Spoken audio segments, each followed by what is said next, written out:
दोस्तों, आज इधर ज्योतिबा फुले ने सारे बच्चों को एक पाठशाला में जाते हुए देखा। ज्योतिबा फुले के विचार थे कि मैं भी पढ़ लिख करके अपने माता पिता का क्यों ना नाम रोशन करूं चल करके। आज इधर ज्योतिबा अपने पिताजी गोविंद राव के पास में जाके पहुंच गए। पिताजी को अपना शीश झुकाया है। मंगल हो भैया बेटा।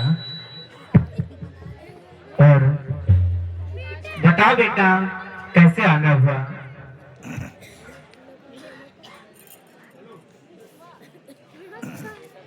आला बोलो बेटा। हेलो पिताजी। हाँ, मैंने देखा कि ये जो बच्चों पढ़ने के लिए जा रहे हैं। हाँ बेटा, तो मेरे मन में भी एक इच्छा जागरूक हुई कि मैं भी पढ़ करके आपका नाम रोशन करेंगे। तुम्हें पता है बेटा, हम लोगों को पढ़ने का अधिकार नहीं है। हम लोगों को पढ़ने का अधिकार नहीं है क्योंकि हम नीची जात के हैं। बड़े लोगों को पढ़ने का अधिकार है बेटा। मैं कैसे पढ़ाऊं तुमको? पिताजी एक बार जाकर के देखिए, शायद बात वो मुझे पढ़ा दे। चलो कोशिश कर रहे बेटा, आपकी इच्छा पूरी करेंगे।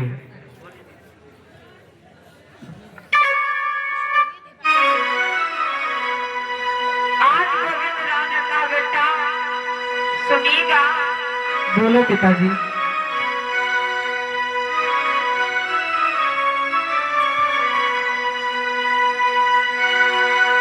क्योंकि इस समय मनु का विधान चलता है, हम लोगों को शिक्षा दीक्षा लेने का कोई हक अधिकार नहीं है। सुनिएगा कि हे मनु तूने ये क्या किया है, कहीं मिलता ठिकाना नहीं है।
बहुत अच्छी पाठशाला में ज्योतिबा फुले को पढ़ने को भिजवा दिया गया। लेकिन उस समय का ये कानून था कि अगर शूद्र वर्ण के लोग पढ़ लिख जाएंगे तो फिर हमारी गुलामी करने वाला कौन रहेगा। इसलिए हमारे समाज के लोगों को हमेशा शिक्षा से दूर रखा जाता था, शिक्षा से वंचित रखा गया। क्योंकि जो व्यक्ति आज हमारा बहुजन समाज शिक्षित में हो गया, आज इसलिए इन लोगों को बुरा लगता है कि ये लोग भी पढ़ लिख करके आज हमारी बराबरी करने लगे हैं।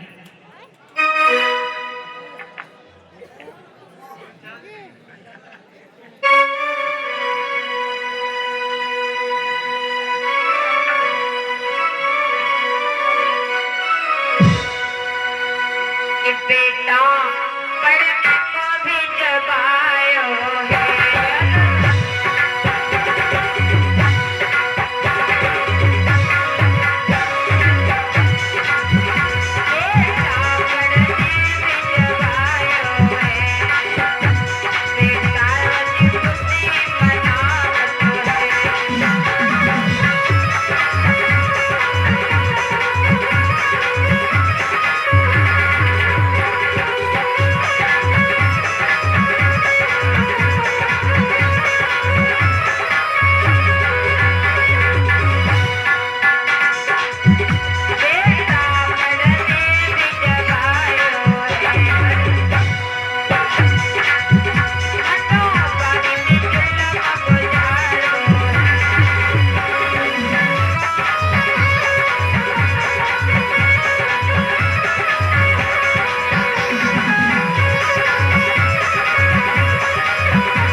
द्वारा खुले एक पाठशाला में जब पढ़ने को जाया करते थे तब मनुवादी लोग सारे निकल करके एक दिन देख रहे थे कि ये तो गोविंद राव माली समाज का लड़का है, अगर इस तरीके से आज ये अगर पढ़ लिख गया तो सुनिएगा, सुनिए भैया द्विवेदी जी, अगर ये पढ़ लिख गया तो समझ लेना अगर शूद्र वर्ण के लोग पढ़ने लिखने लग जाएंगे फिर हमारा क्या होगा। इसलिए कोई न कोई षड्यंत्र बना के तैयार करो ताकि ज्योतिबा फूले को पढ़ने से रोक सके। आज मेरे धम बंधु सारे मनुवादी इकट्ठे होकर के और आपस में आज कहने लगे हैं क्या, आपस में सलाह मिलाई,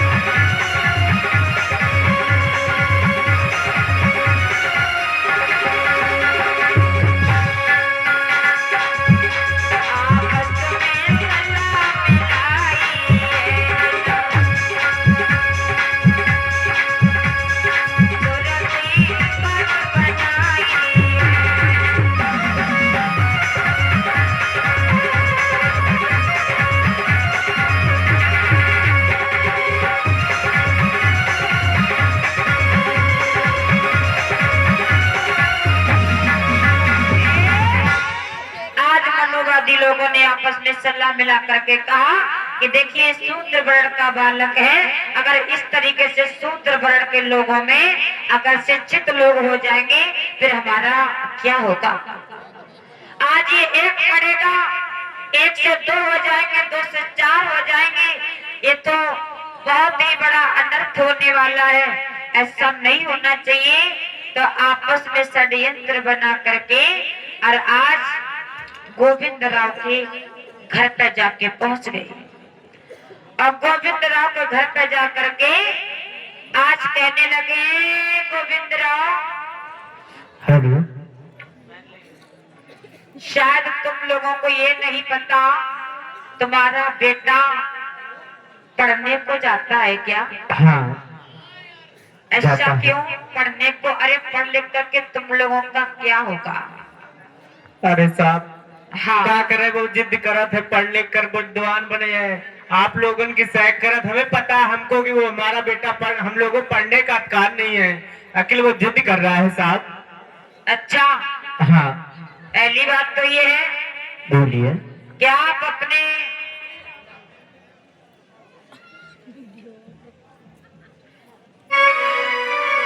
बोलिए। आप अपने बेटा को पढ़ा लिखा करके क्या होगा? ये पढ़ना लिखना केवल हम लोगों को अच्छा लगता है, तुम लोगों को क्या करना है पढ़ लिख करके? ऐसा करिए, अपने बेटा की शादी कर लो और अच्छा। आराम से घर में दुल्हन ले आओ। क्या मतलब है पढ़ने लिखने से? हाँ, गोविंद राव कहने लगे ऐसा नहीं है, अपने बेटा को हम पढ़ाना चाहते हैं और हमारे बेटा की इच्छा है कि हम पढ़ा लिखा करके हमारा बेटा को समाज में सेवा करे जा करके।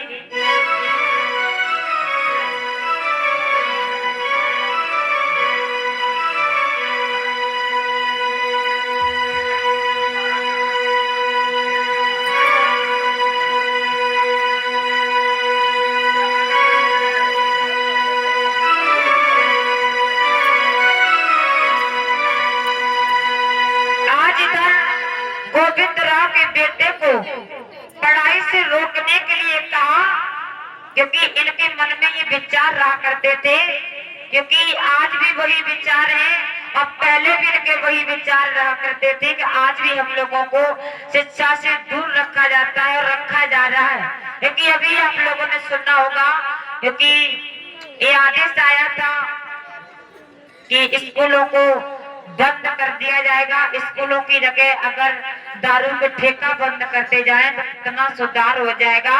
लेकिन ठेका जगह जगह पर खुले हैं और स्कूलों पर रोक लगा दी जा रही है। इसका मतलब क्या निकलता है? वैसे ही हमारा समाज अपने बच्चों को नहीं पढ़ा पा रहा, अगर दूरी दूरी पे स्कूल हो जाएंगे तो हमारा जो गरीब समाज के लोग हैं वो तो अपने बच्चों को बिल्कुल पढ़ा ही नहीं पाएंगे।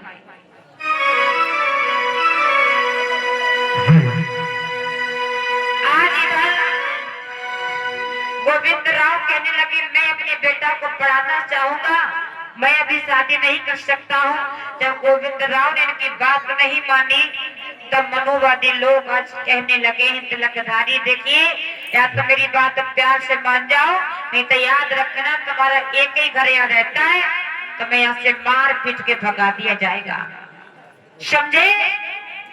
गोविंद राव कहने लगे देखिए माता बहनों, आप जिनकी पूजा करते हो, जिनको आप अपने घर में बसा कर के बैठे हो, इन्हीं लोगों ने तुम्हारे गर्दन पे छुरा चलाया है, तुम्हारे हक अधिकार को मिटाने का काम किया है।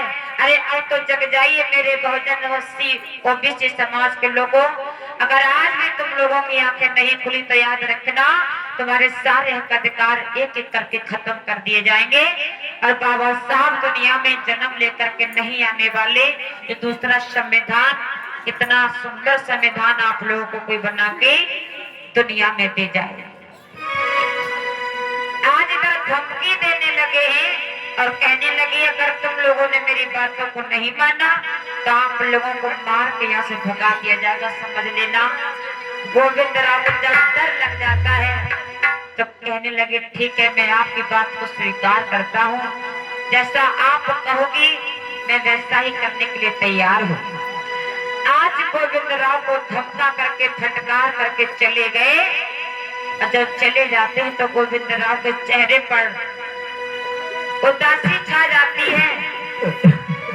इधर जो द्वारा खुली आज पाठशाला से पढ़ करके लौट के अपने घर पे पहुंचे और जब घर पे पहुंचे हैं आज अपने बेटा से समझा के कहने लगे बेटा मैं अब मजबूर हूँ तुम्हें पढ़ाने के लिए।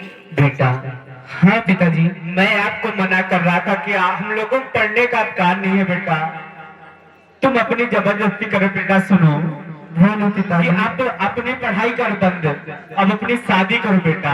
क्यों कर दे पिताजी बंद पढ़ाई? तुम्हें पता है कि हम पढ़ने का हम लोगों का अधिकार नहीं है बेटा। ऊंचे लोग पढ़ सकते, हम लोग नीच है, शूद्र वंश के हैं, तो हम लोगों को पढ़ने का अधिकार नहीं है। आज जो द्वारा फूले कहने लगे हैं पिताजी, आखिर ऐसा क्या हो गया जो आज आपने मुझे पढ़ने से रोका है? क्या बात हो गई अचानक से? गोविंद राव कहने लगे बेटा मैं मजबूर हूँ, क्योंकि कुछ मनुवादी लोगों ने कहा है कि मगर तुम अपने बेटा को पढ़ने को भेजोगे तो याद रखना हम तुम्हें इस गांव में नहीं रहने देंगे, इसलिए हम तुम्हारी शादी कर देते हैं। जो द्वारा फूले कहने लगे पिताजी क्या कह रहे हो? मैंने समाज का दर्द समझा है, समाज को मैंने दुखी देखा है, मेरा समाज पढ़ नहीं सकता, मेरा समाज ऊंचे ऊंचे पदों पर नहीं जा सकता, मेरा बहुजन समाज बड़े बड़े अधिकारी नहीं बन सकते हैं, इसलिए मैं चाहता था कि मैं अपने समाज को पढ़ लिख करके अपने समाज की सेवा करूं, कुछ न कुछ मैं समाज में करके जाऊं। लेकिन क्या कह रहे हो पिताजी?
समाज के लोगों, ज्योतिबा फूले ने बार बार प्रयास किया पिताजी मुझे पढ़ने दो, मैं इस समाज में पढ़ लिख करके कुछ समाज की सेवा मैं करना चाहता हूँ, मेरी शादी अगर हो गई तो मैं समाज की सेवा नहीं कर पाऊंगा। आज गोविंदराव कहने लगी, बेटा मैं मजबूर हूँ तुम्हें पढ़ाने के लिए, अब मैं तुम्हें नहीं पढ़ा सकता। आज इधर बेटा को पढ़ाई से रोका गया। ऐ मेरे बहुजन समाज की माताएं बहनों, मेरे ओबीसी समाज के लोगों, मनोवादी ब्राह्मण की बुद्धि को जो समझ जाएगा और वही बड़ा विद्वान इंसान कहलाया जाता है। यकीन की बुद्धि बड़ी चालाक होती है।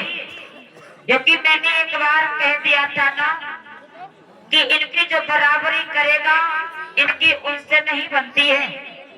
क्योंकि हमेशा मनोवादी ब्राह्मण समाज के लोग चमार समाज के लोगों से क्यों कटके रहते हैं? क्योंकि हर एक समाज की लड़ाई सबसे आगे अगर कोई निकल के आ रहा है तो अगर जितना चमार समाज आगे चल रहा है, अगर जिस दिन एससी ओबीसी ये सब एक हो गया, एक रास्ते पर चलेगा, उसी दिन मनोवादी समाज के लोगों के यहाँ पर हक अधिकार तुम्हारे नहीं छीन पाएगा कोई। क्योंकि मनोवादी ब्राह्मण समाज के लोग चाहते हैं कि एससी ओबीसी ना पढ़े लिखे, केवल हमारी गुलामी करते रहे। और आज भी मनोवादी ब्राह्मण समाज के लोग यही चाहते हैं कि आप लोग पढ़ने लिखने से क्यों दूर रखा जाता था कि अगर हम लोग पढ़ लिख जाएंगे, ये लोग कभी नहीं चाहते कि हमारा बहुजन समाज एससी ओबीसी पढ़ लिख करके आईएएस आईपीएस कोई भी बड़ा अधिकारी अफसर बने। क्योंकि पहले भी हमारे तुम्हारे लिए स्कूल के दरवाजे बंद थे और आज भी हमारे तुम्हारे लिए स्कूल के दरवाजे बंद हैं। आज भी अनेकों जगह पर छुआछूत की आज भी बीमारी ऐसी फैली हुई है कि अनेकों जगह पर मैंने जाकर के देखा है जहाँ पर आज भी हमारी बहनें आजाद नहीं, अपने घरों से बाहर नहीं निकल सकती हैं। आज भी मैंने ऐसे गांव देखे हैं क्योंकि मनोवादी लोगों का कहना है कि ओबीसी समाज में जो कहते हैं कुर्मी यादव पुष्पा कश्यप बघेल दिवाकर अनेकों समाज हमारे लोग आते हैं, इनका मतलब है कि ये लोग हमेशा गुलामी करते रहे, गाय भैंस चराएं, सब्जी बेचते रहे। यानी जिनको नीचा नीचा काम दे दिया गया उनको ही नीचा कहा गया। जिन लोगों ने ऊंचे ऊंचे काम ले लिए वही ब्राह्मण हो गया और जिनको नीचा काम दे दिया गया वही नीचा उसे कह दिया गया। इसलिए मेरे बहुजन समाज के लोगों, मनोवादी लोग कभी नहीं चाहता कि आप पढ़ लिख करके कोई अफसर अधिकारी बनो। क्योंकि जिस दिन हमारा बहुजन समाज बड़े बड़े अफसर अधिकारी बनने लगेगा, उसी दिन भारत देश में पहले बुद्धमय भारत देश कहलाया जाता था। जिस दिन हमारा एससी एसटी ओबीसी एक हो जाएगा, अपने महापुरुषों को पहचान जाएगा, महापुरुषों की बातों को मानेगा, उसी दिन मनोवादी लोगों को भारत देश को छोड़ करके रवाना एक दिन जरूर होना पड़ेगा।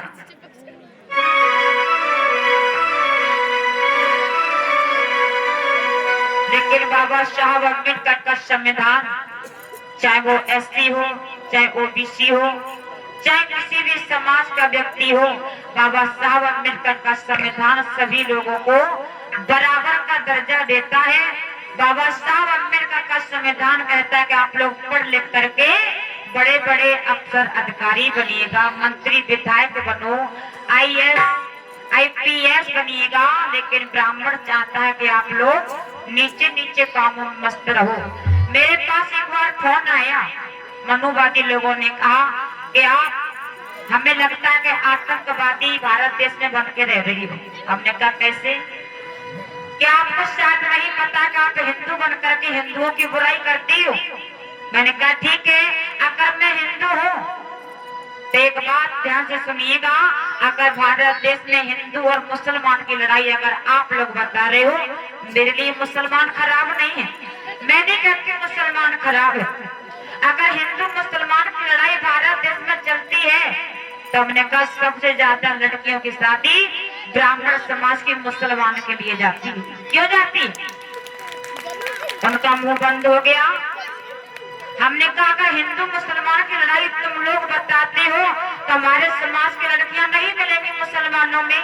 लेकिन सबसे ज्यादा बेटियों की शादी अगर कहीं मुसलमानों में होती है तो ब्राह्मण समाज की लड़कियां मुसलमान में ब्याही जाती है। ऐसा क्यों? ब्राह्मण केवल, अब बात वही आ जाती है, अगर लोगों से जरा खुल के कह दो तो मुकदमा तुरंत हमारे ऊपर तैयार हो जाता है, क्योंकि लोगों पर सच्चाई हजम नहीं होती है। लेकिन ब्राह्मण चाहता है, वो अपने अंदर जातिवादी नहीं मानता, वो अपनी बेटी की शादी करेगा तो वो केवल पैसा वाला अधिकारी अफसर देखेगा, जातिवादी वो नहीं देखता है। अगर अभी वाल्मीकि समाज में अगर IAS कोई IPS बन जाए तो अपनी बेटी की शादी वहां पर कर देगा। और हमारे समाज के लोग चाहे भले ही गरीब समाज में करके आएंगे, लेकिन करेंगे चमार चमारों में करेगा, शंखवार शंखवारों में करेगा, कुरील कुरील में करेगा। यानी एक ही परिवार लेकिन जातियां अनेकों हमारे समाज में बटी हुई। हमने कहा अगर हिंदू मुसलमान की लड़ाई है तो दूसरी बात यह है कि अगर सब लोग हिंदू हैं, मुसलमानों को छोड़ दो, अगर सब लोग हिंदू हैं तो हमने कहा क्या ब्राह्मण समाज की लड़की क्या दिवाकर बन के कपड़ा धोने जाएगी किसी के? जाएगी? हमने कहा नहीं जाएगी ना। उनका मुंह बंद हो गया। हमने कहा दोबारा फोन मत कर देना, मेरे फोन पर समझ लेना। इसलिए हमारे बहुजन समाज के OBC समाज के लोगों से मेरा कहना है, ब्राह्मण OBC लोगों में मिलकर क्यों रहता है? क्योंकि OBC लोगों को SC वालों से दूर रखना चाहता है। अगर SC OBC में आके मिल गया, अगर OBC SC में जाके मिल जाएगा तो मनुवादियों की दाल यहाँ पर फिर नहीं करने वाली। समझ में आ रहा है भैया लोगों? इसलिए माता बहनों, OBC समाज के लोगों से मेरा ये निवेदन है कि हम सभी एक ही खानदानी हैं, एक ही परिवारी हैं। मनुवादी लोग चाहते हैं कि OBC लोगों को अलग बना के रखते हैं, वो तुम्हारे यहाँ खाना खा जाएंगे बैठ के। क्यों? तुम्हारे अंदर फिर ये भरा रहता है, OBC वालों के लोगों में अंदर ये भरा रहता है कि हम तो ठाकुर हैं, हम तो हिंदू हैं, हम तो ब्राह्मण हैं। क्योंकि मेरे गांव में भी कुछ दिवाकर समाज के लोग रहते हैं, कुछ पाल समाज के लोग रहते हैं, तो ब्राह्मण उनमें मिलके रहते हैं। हमारे गांव में ब्राह्मण समाज के लोग रहते हैं, वो उनमें मिलके रहते हैं, लेकिन हम लोगों में मिलके ब्राह्मण नहीं रहेगा। क्यों नहीं रहेगा? क्योंकि इनकी बराबरी का केवल ठोकर मार रहा है, तुम्हारा समाज मार रहा है। और जिस दिन OBC समाज इनकी बराबरी करने लगेगा, उसी दिन OBC विश्व लोग कटने लग जाएंगे ब्राह्मण। इनका मतलब है कि जो उनकी बराबरी करेगा ये उनसे दुश्मनी मानते हैं। OBC में इसलिए मिलके रहते हैं लोग क्योंकि तुम लोग ऊंचे ऊंचे पदों पर ना जा पाओ, तुम्हें गुलाम बना के रखना चाहते हैं। इसलिए मेरे बहुजन समाज के लोगों ज्यादा अपनी दिमाग की बत्ती जलाओ और अंधविश्वास पाखंडवादियों को भगाओ और शासन सत्ता पे कब्जा कराओ अपना लोग। और उसी बीच 20 रुपए शिव कुमार RP बराड़, 20 रुपए विमल गौतम JCB ऑपरेटर राजधानी कलेनापुर, 50 रुपए ज्ञान बाबू प्रजापति, ज्ञान बाबू पुत्र अशोक, ज्ञान बाबू अशोक रोड ड्राइवर बराड़, 10 रुपए सोनू राज इलेक्ट्रॉनिक्स पटेल रोड बराड़। ये आपके लिए अर्चना थी। इसी बात पर बहुत बहुत साधुवाद, बहुत बहुत धन्यवाद। तत्पश्चात आगे अर्चना।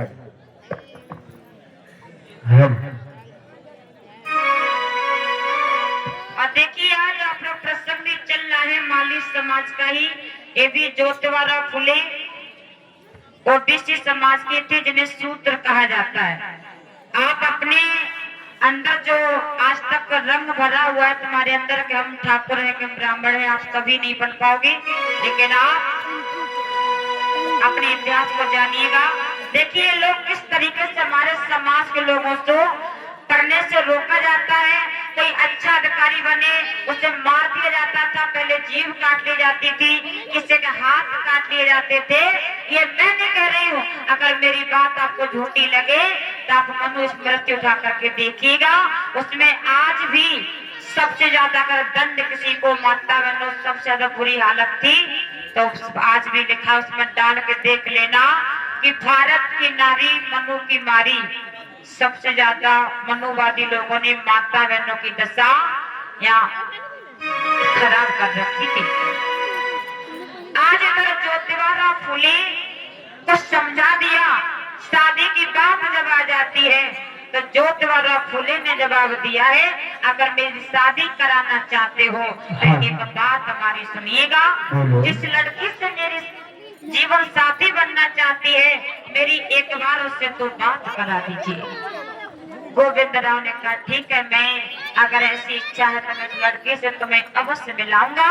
सावित्री बाई फूले को आज ज्योतिबा फूले से शादी से पहले मिलाया गया।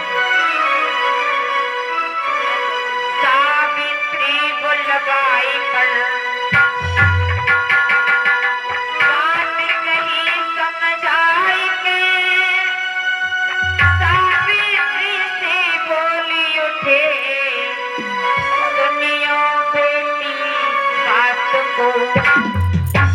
कहिए पिताजी, आपने मुझे किस लिए बुलाया है? आपको इसलिए बुलाया है। हेलो, अरे बेटी, जिससे आपकी शादी होनी है यही हमारा बेटा है। बेटी, कहिए। जिससे आपकी शादी होने वाली है यही हमारा बेटा है। जी, एक बार आपसे बात करना चाह रहा है बेटा। अरे इससे अच्छी बात क्या हो सकती है? हेलो,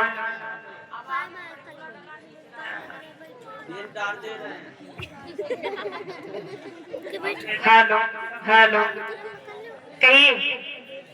बेटा, यही लड़की है आप जिससे बात करना चाहते हो। आज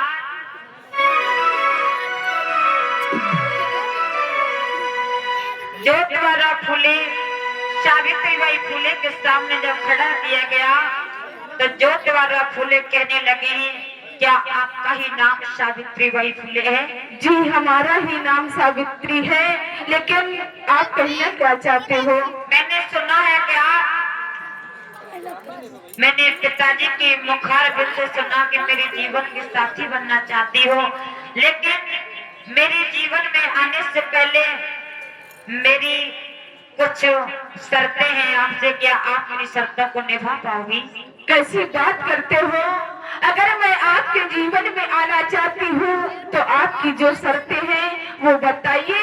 अगर मैंने मानने लायक होगी तो मैं मानूंगी, अगर नहीं मानने लायक होगी तो मैं आपको उसका जवाब जरूर दूंगी। क्योंकि सावित्री बाई फूले, कहिए। वैसे तो मेरी शादी करने की कोई इच्छा नहीं थी, मैं समाज की लड़ाई लड़ना चाहता था, क्योंकि मेरा समाज बड़ा दुखी रहता है। कई बार समाज में समाज लड़ाई लड़ने के लिए नहीं है, तो मैंने सोचा था, लेकिन कुछ ऐसी परिस्थितियां सामने खड़ी हुई, उनके कारण मुझे पढ़ने से रोका गया। लेकिन मेरी कुछ शर्तें तुमसे हैं, वो सुनिए। बोलिए। सावित्री मेरी बात सुनो, मैं साथ साथ समझाता हूँ।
संतानें पैदा नहीं करेंगे। ठीक है, अगर आप ये बात करते हो तो ये बात हमको मंजूर है।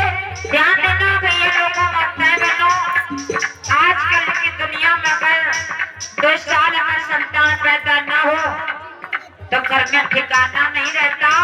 लेकिन सावित्री बाई फुले, ज्योतिबा फुले ने अपनी जिंदगी में संतानें पैदा नहीं की। संतानों से कोई मोह प्रेम इनका नहीं रहा था। संतान न जिंदगी में लाई के, इस समाज में समय बिताएंगे। अगर जीवन में तुम्हें आना हो, इतना तुम कर्ज निभाओगे।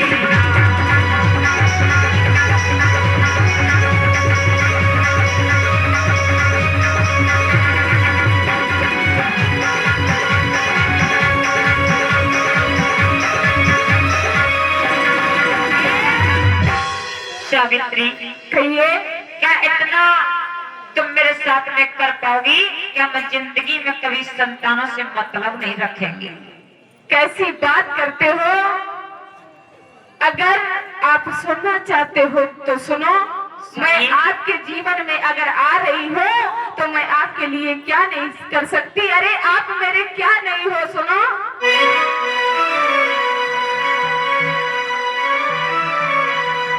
कि मुझे और जीने की चाहत न होती अगर तुम न होते, अगर तुम न होते।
जीवन साथी बन करके आई हूँ तो मैं आपका साथ, आपसे मैं ये वादा करती हूँ कि आप अगर इस समाज की सेवा करोगे, तुम्हारे साथ में मिल करके मैं भी इस समाज की सेवा करूंगी।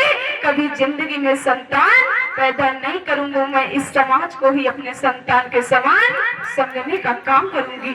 सावित्रीबाई फुले ने इस बात की कसम खाई थी, वादा किया था ज्योतिबा फुले से कि जैसा तुम समाज की सेवा करना चाहोगी, मैं भी तुम्हारे साथ में इस समाज की सेवा करने के लिए तैयार हूँ।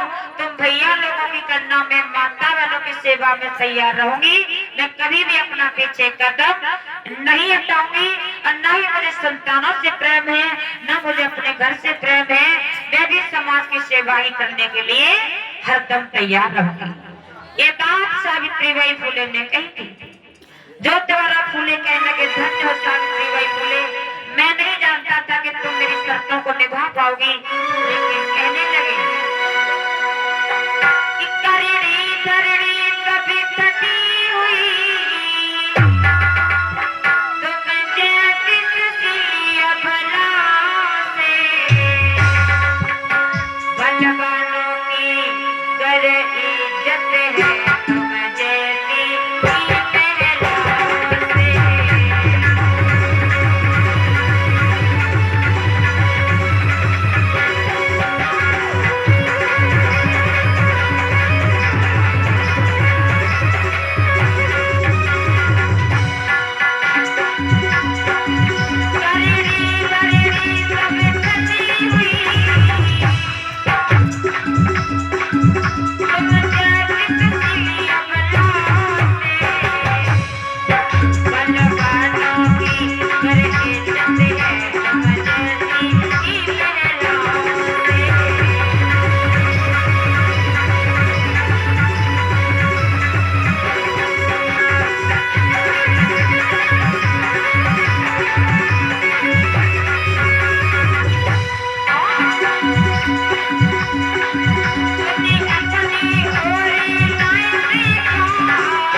अच्छा मेरी माताएं बहनों, क्या आप लोगों ने सावित्री बाई फुले को कभी जाना? क्या आप लोगों ने इनकी फोटो लगाई? आपने किनकी लगाई? 8-8 हाथ वालों की लगाई, जिन्होंने तुम्हारे जीवन में कुछ नहीं किया उनकी आपने फोटो लगाई। लेकिन जिन्होंने हमारी तुम्हारी खातिर अपनी जिंदगी को कुर्बान कर दिया, अपने शौक शान को नहीं देखा, अपनी जिंदगी को नहीं देखा, ऐसी नारियों को हम लोग आज नमन नहीं कर पा रहे हैं। कितने आज हमारा समाज धोखेबाज बना बैठा है कि जिनका बदौलत हम लोग आज शौक शान से जीते हैं, आज उन्हीं का नाम हम लोगों ने भुला रखा है। आज इधर इस बात का जब वादा किया तो सावित्री बाई फुले की शादी ज्योतिबा फुले के साथ में आज शादी होकर के आ जाती है।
फुले जो साथ में जीवन साथी बन करके आ गई। सावित्री बाई फुले अनपढ़ थी, शिक्षा नहीं थी इनके पास, लेकिन ज्योतिबा फुले कुछ थोड़े बहुत पढ़े लिखे थे। तो ज्योतिबा फुले ने आज सावित्री बाई फुले को अपने घर पे बिठाया और घर पे बिठा करके सावित्री बाई फुले से कहने लगे, देखो सावित्री, कहिए। जितना मैं पढ़ा लिखा हूं, मुझे समाज से रोक दिया गया था पढ़ने से, लेकिन जितनी शिक्षा मेरे पास में है, मैं तुम्हें आज घर पे पढ़ाऊंगा और जब तुम पढ़ लिख कर के विद्वान हो जाओ तो तुम्हारे लिए स्कूल खुलवा दिया जाएगा। अपने बहुजन समाज की माताओं बहनों को शिक्षा देने का काम तुम्हें करना पड़ेगा। अरे मुझे तो कुछ भी नहीं आता है, मैं तो इतनी अनपढ़ हूँ, मैं कैसे इन माताओं बहनों को शिक्षा दूंगी जा करके? कैसी बात करते हो आप? मुझे बड़ा डर लगता है, जब मुझे कुछ आता नहीं है तो मैं क्या करूंगी?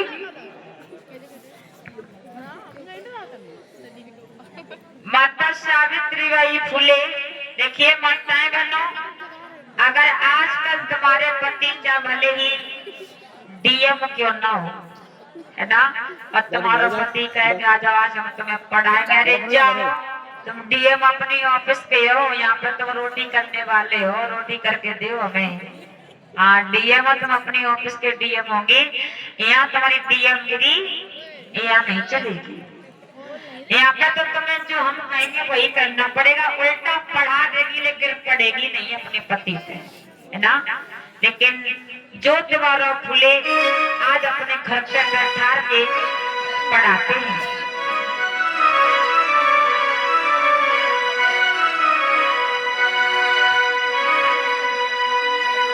सुन सावित्री तुम मेरी, सुन प्राण प्यारी मेरी, और सुनियो ध्यान लगाए, हम तुमको रहे पढ़ाई, लेकिन सुनियो ध्यान लगाए।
सावित्रीबाई फुले को घर पे पढ़ाया।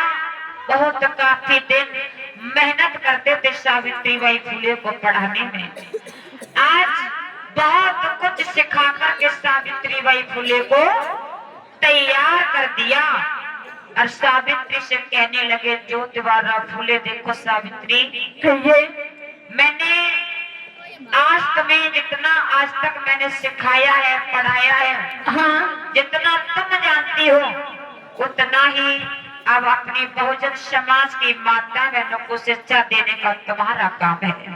ठीक है, अगर आपकी इच्छा है तो मैं जा करके माताओं बहनों को शिक्षा देने का काम जरूर करूंगी। ठीक है। सावित्रीबाई फुले के लिए जब पढ़ा करके तैयार कर दिया,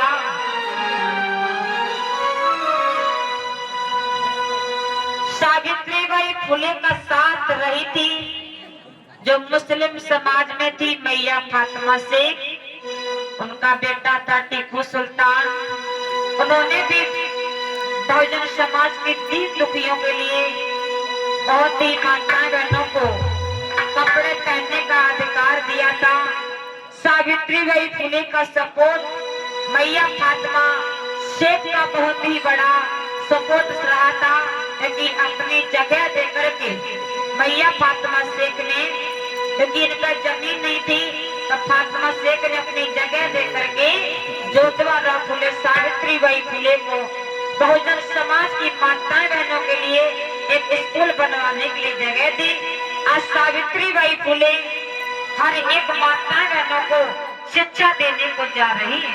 अरे बहनों, क्यों नहीं, हमें तुम्हें पढ़ने का अधिकार नहीं है। अगर थोड़ा बहुत तुम्हें बताती हूँ तो आप उस पर जरूर ध्यान देना। कि उठो बहनों। और इसी बीच महिमा गौतम 50 रुपए से सम्मान कर रही है। तथागत बुद्ध की दया बनी रहे, यही मंगल कामना करती हूँ। कि उठो बहनों, जी हाँ मानो कहनो,